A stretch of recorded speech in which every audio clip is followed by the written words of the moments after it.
Welcome students. My name is N. Manoranjan Singh, PGT Economics KV number 1 in Imphal.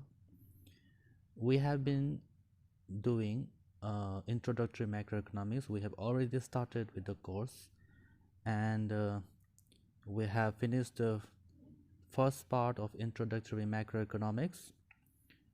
Those students who have not watched my earlier lecture, I would suggest that you please go back and watch that part 1 of the introductory macroeconomics first, the link of which I have given below in my description. So we were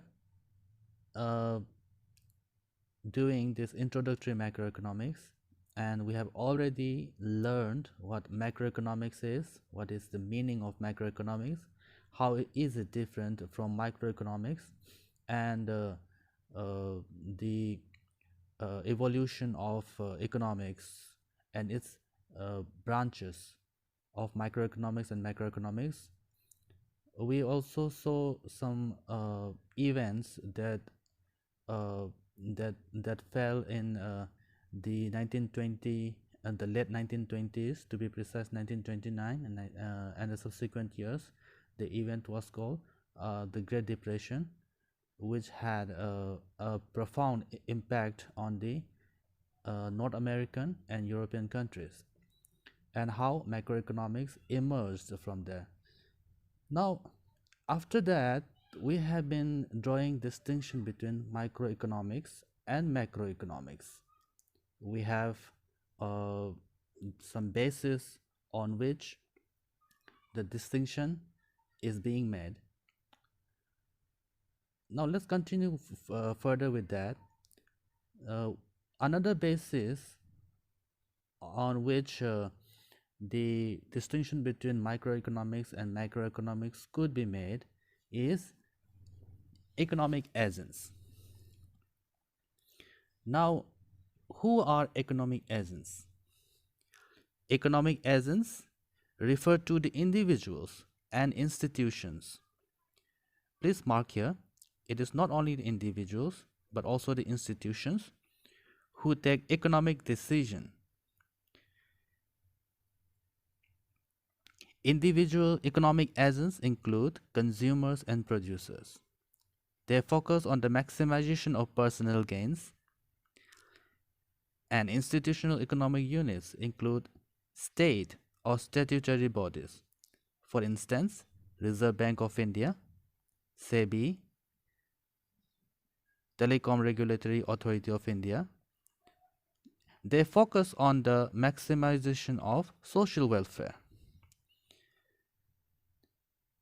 At the micro level, economic decisions are taken largely by the individual economic agents, while at the macro level, institutional agents play a significant role. Now let's come to the next point, degree of aggregation. Now earlier, when I defined macroeconomics, I made a mention of macroeconomics as a study of aggregates, to study the whole economy.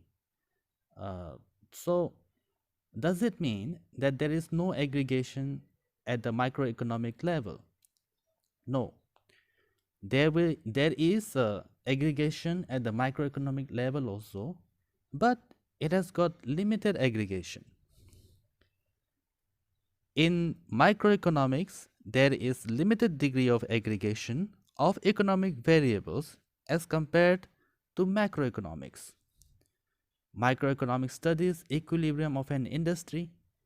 It is an aggregation of all the firms producing a particular commodity, whereas macroeconomics studies equilibrium of the economy as a whole.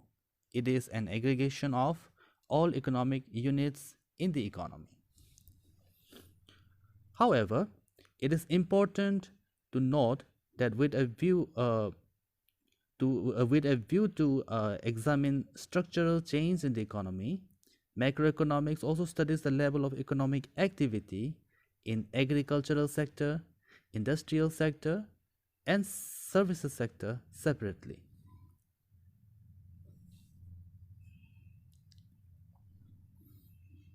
Now let's come to the next point. It is regarding different set of assumptions. Now what does it mean? Macroeconomics and microeconomics are based on the different set of assumptions. Certain variables are assumed to be constant in microeconomics, whereas they are assumed to be changing in macroeconomics, and vice versa. Now, in microeconomics, total output and employment are taken as constant, while these are important variables in macroeconomics. Likewise, in macroeconomics, distribution of output or income is taken as constant, while it is an important variable in macroeconomics. Alright, students? Now let's come to the next point, central issue. Central issue. Allocation of resources is the central issue in microeconomics. No, we already know it. Allocation of resources, optimum allocation of resources, that is a central issue in microeconomics. Determination of the overall level of output and employment is the central issue in macroeconomics.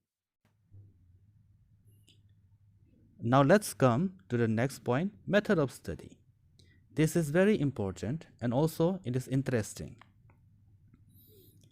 Over here, we will make a distinction between the general equilibrium and the partial equilibrium. What are these? Method of study in macroeconomics is often described as general equilibrium analysis. On the other hand, method of study in microeconomics is often described as partial equilibrium analysis. What is the difference between the two? Partial equilibrium refers to equilibrium in one market, say for instance a commodity market, on the assumption that there is no change in other markets like labor market or capital market.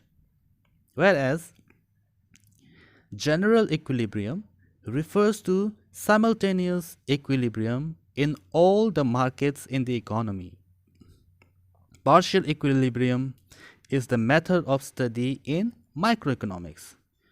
General equilibrium is the method of study in macroeconomics.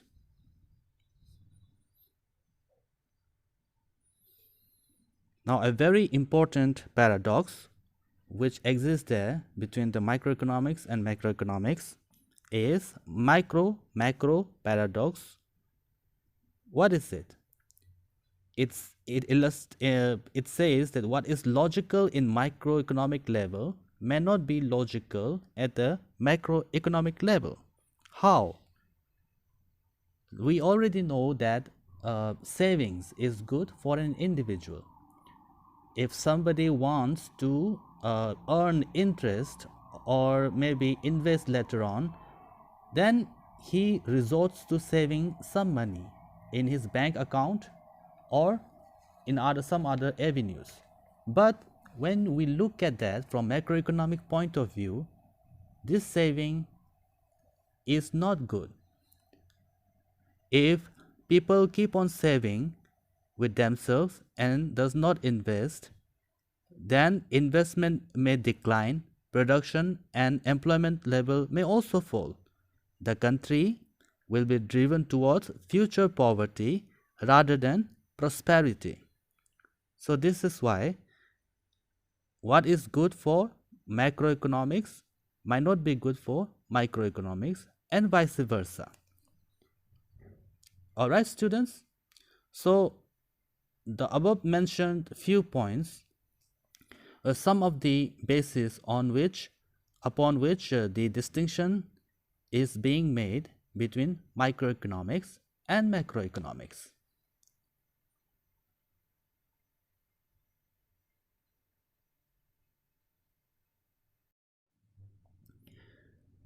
Now students, let us come to the scope of macroeconomics. We have already understood what is the meaning of macroeconomics, what is the difference between microeconomics and macroeconomics. Now since we have understood that, it is very imperative for us to know the scope of macroeconomics as a branch of economic studies. Now basically, whatever scope there is in macroeconomics, it forms a part of your syllabus. What that means, whatever you are going to learn in this current academic session, it's all included in this scope of economics. Make, for example, estimation of national income and related aggregates, which is chapter 2 of your macroeconomics. Now what is it? Estimation of national income and related aggregates. Macroeconomics, it always starts with the concept of national income. Now, if you are familiar with the terms like GDP, NDP, GNP, if you have heard it in any ways here before, which I'm sure you must have heard while listening to news on the TV news channel or while reading newspaper, you must have come across it. It's a very common phenomenon that the growth of a country or how an economy is performing is always measured by GDP of a country. Now those are the things which we are going to learn in the first chapter. It has many related aggregates. GDP is not the only measure, or it is not the only aggregate which we are going to take into account while studying the economy. There are many related aggregates like gross national product, net national product, net domestic product, what are the factor costs, what are the market price. So these are important concepts which you will be introduced to in this chapter. All right. Theory of employment. Now theory of employment is very important. We have studied in the previous lecture also about John Maynard Keynes. His book in 1936 known as General Theory of Employment, Interest and Money, which was a significant book. We are going to study the theories of employment. It's called Keynesian theory. All right. In that we will learn about not just the employment but why. See, this is John Maynard Keynes and a general theory of employment, interest and money. All right. We are not just going to study about how the employment is created or what is employment like. We will also learn about unemployment and the challenges of the unemployment. What are the different forms of unemployment? We will learn about that in this chapter. All right. So this is also one of the very important scopes of the macroeconomics. Now theory of money. A theory of money is going to be a very exciting and a very interesting chapter for you all. In there we will learn about the credit creation or the creation of money by the commercial banks. All right. I am sure that many of you must have visited banks every now and then. And in this chapter, we will not just limit ourselves with what is banking in the commercial banking. We will also learn about the central bank. Now, what is the difference between the commercial bank and central bank? We will further discuss about it when we come to that chapter. But there is a difference between the two. The central bank of a country is the Reserve Bank. In India also, we have the Reserve Bank of India. All right. So there is a difference between the two. We will learn about it when the chapter starts on the theory of money. Now, next scope is theory of general price level, inflationary gap and deflationary gap. Now, please don't get intimidated when you see at this graph. This is what we will be discussing on the chapter of the inflationary gap, deflationary gap. All right. So it's a very common thing to hear nowadays about the inflation. What is inflation? What is price hike? What is the rise in the general price level? All of this we encounter it on a day-to-day basis, isn't it? But what are these? What is inflation? Inflation is nothing but it is the rise in the general price of the commodities and services. Now, is the inflation good or bad? And what is deflation? Deflation is opposite of inflation. The price are going to decrease in deflation. All right, but we often hear that inflation is bad, the prices are rising, and the poor people of the country are not able to afford their goods and services. But let me tell you, students, deflation is equally bad as well. When there is deflation in the economy will not grow. All right, we will discuss about it when time comes, when the chapter is started on this. Now, after that, next scope is role of the government, or simply the government budget. Now, everyone knows about budget, union budget, right? Now, if you don't know, then let me tell you that every year, every fiscal year actually, the